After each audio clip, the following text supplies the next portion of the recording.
My name is Nancy Bennett, and if you had asked me 5 years ago what my life looked like, I would have painted a picture far different from what it became. Back then, I was just another woman trying to build a safe, ordinary life. I worked as a credit officer at a small bank in Raleigh, North Carolina. My hair was always tied up neatly, my wardrobe conservative, and my smile polite but forced. I spent my days buried in paperwork, approving loans, and listening to coworkers complain about traffic. It wasn't exciting, but it was stable. Still, I carried a dream. I wanted to sing. When I was a little girl, my father used to say my voice could soften even the harshest storm. He would sit at the kitchen table after a long day of work, his coffee cooling in his hand, while I hummed quietly to myself. Sometimes he'd close his eyes and just listen, telling me, "Nancy, you were born to make people feel something."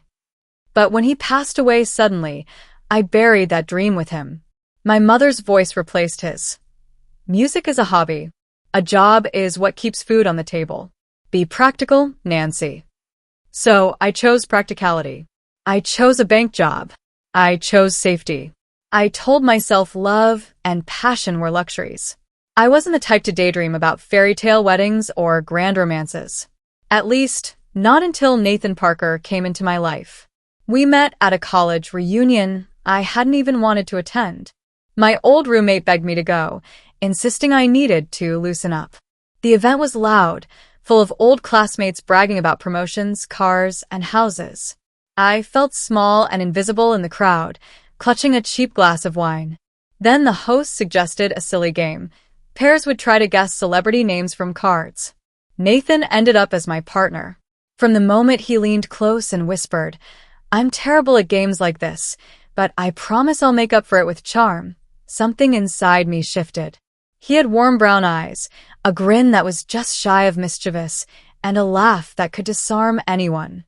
He told me he used to be part of a college dance crew, but gave it up to pursue business. That struck me. He too had abandoned a dream for practicality.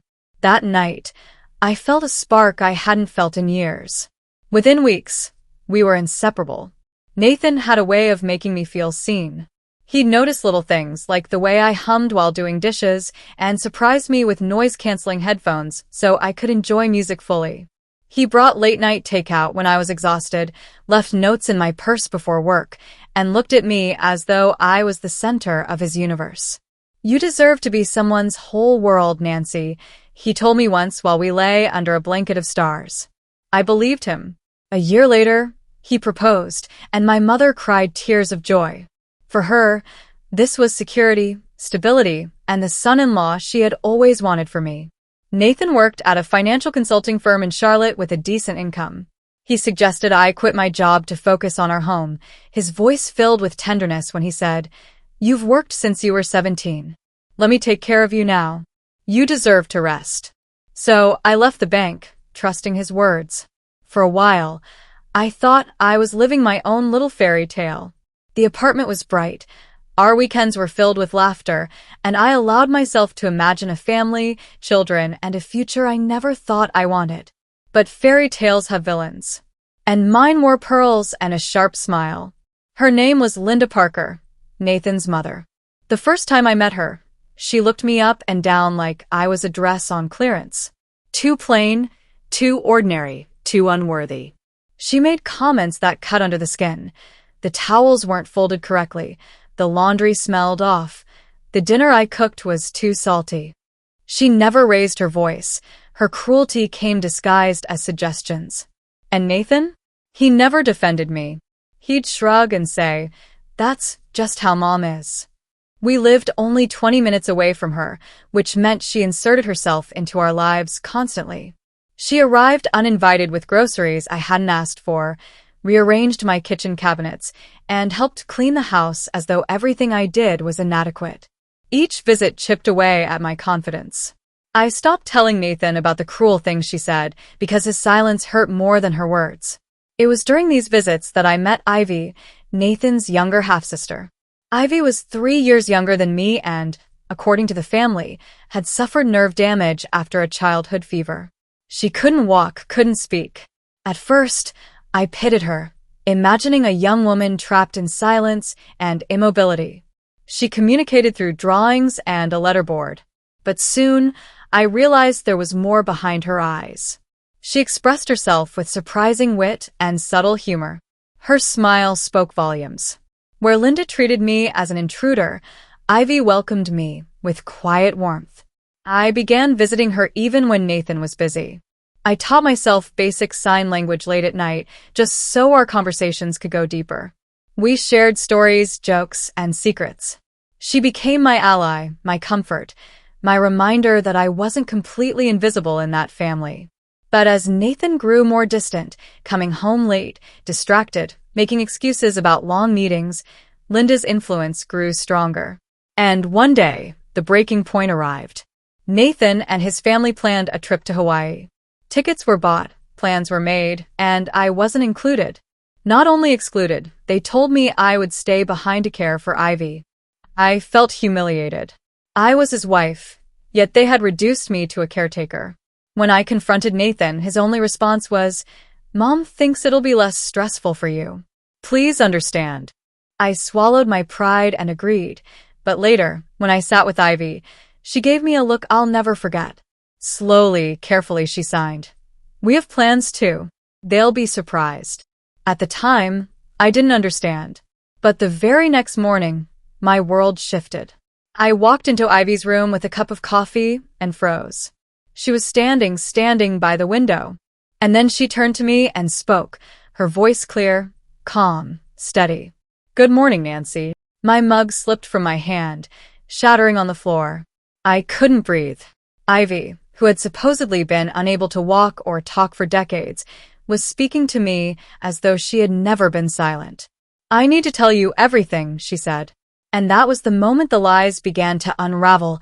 Ivy's words echoed in my ears, each syllable crashing against everything I thought I knew.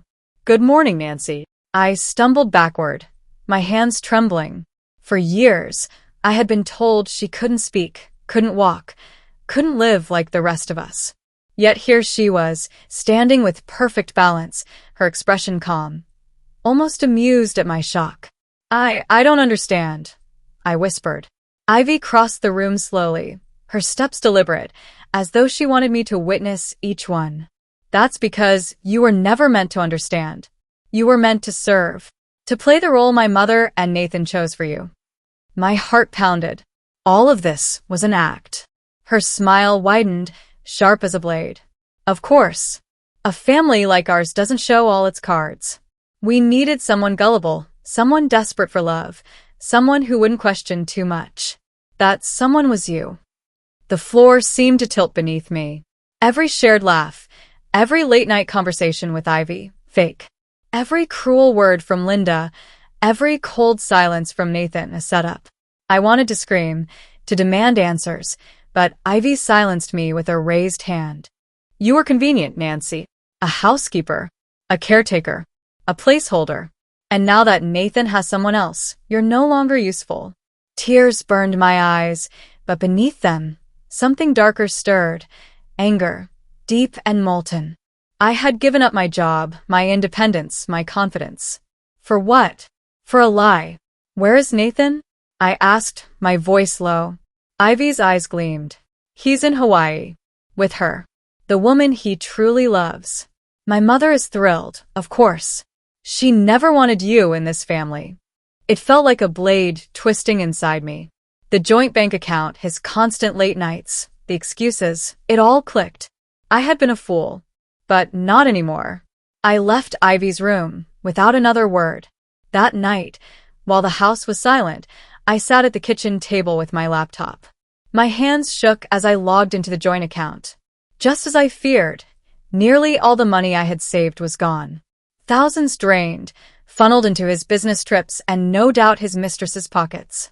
I could have collapsed into despair. But instead, a strange calm washed over me.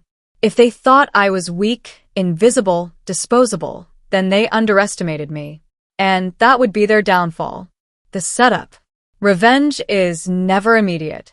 It requires patience, planning, precision. The first thing I did was contact old colleagues from the bank. Quietly, discreetly, I gathered information. Nathan had debts, serious debts that he had been hiding. I remembered enough from my work to know exactly how the system worked. One payment to each account would reset the statute of limitations, binding him to his creditors for another 6 years. With trembling satisfaction, I sent out small payments, barely a few dollars each, enough to reignite the flames of his financial ruin.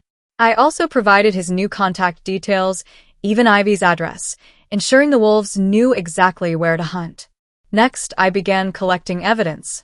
Ivy thought she had intimidated me, but she underestimated my resolve. I installed tiny recording devices around the house. Over the next weeks, I captured everything: her gloating phone calls, her cruel laughter, her mocking words about my stupidity. And then, the crowning jewel, a recording of her admitting Nathan was with another woman in Hawaii, and that their plan had always been to use me until I broke. With each file saved, each piece of proof gathered, I felt my strength returning. The confrontation.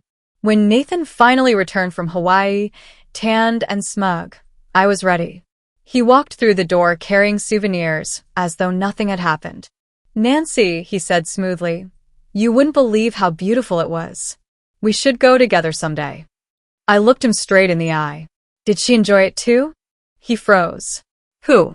I slid my phone across the table. With a single tap, Ivy's voice filled the room. "Nathan is in Hawaii with her. The woman he truly loves." His face drained of color. "You don't understand." "Oh, I understand perfectly." I cut him off, my voice steady. "I gave you everything, Nathan. My savings, my trust, my life. And you gave me nothing but lies. Do you know what the best part is? You thought I'd sit quietly and let you destroy me." His jaw clenched. "What are you planning to do?" I leaned closer, my voice low and venomous. "I don't plan. I execute."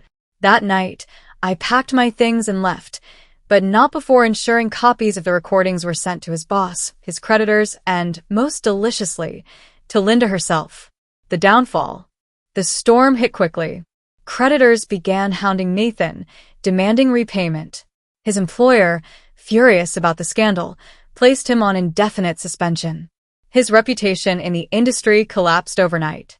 The mistress, unwilling to hitch herself to a sinking ship, vanished. As for Ivy and Linda, their smug empire crumbled with him. The recordings circulated through whispers in the community. Linda, who prided herself on her spotless reputation, became the pariah. Ivy, exposed as a fraud, was treated with pity and disgust rather than admiration. And me? I filed for divorce. The court sided heavily in my favor, especially after reviewing financial records and recordings. I didn't recover all the money, but I won enough to start fresh. More importantly, I walked away free. The rebirth. Months later, I stood on a small stage in a downtown cafe, microphone trembling in my hands.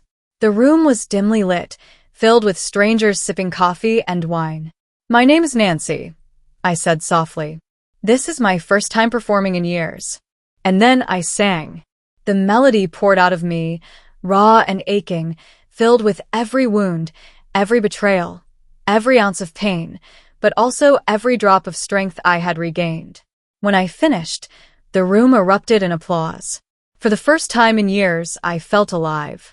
I wasn't Nathan's wife. I wasn't Linda's scapegoat. I wasn't Ivy's caretaker. I was Nancy Bennett, survivor, fighter, and finally, the woman my father always believed I could be. The final blow. One rainy evening, months after the divorce, I saw Nathan again. He was leaving a convenience store, shoulders hunched, his once polished suit wrinkled and stained. He didn't see me at first, but when our eyes met, he froze. I simply smiled. Not cruelly, not triumphantly, just calmly. A smile that said, "You no longer have power over me. You never will again." He turned away, defeated, and walked into the rain. And I walked in the opposite direction, free at last. The end, white heavy check mark. Nancy lost everything, but in the end, she gained herself back. Her revenge wasn't just about destroying Nathan, Linda, and Ivy. It was about reclaiming her power, her voice, and her life.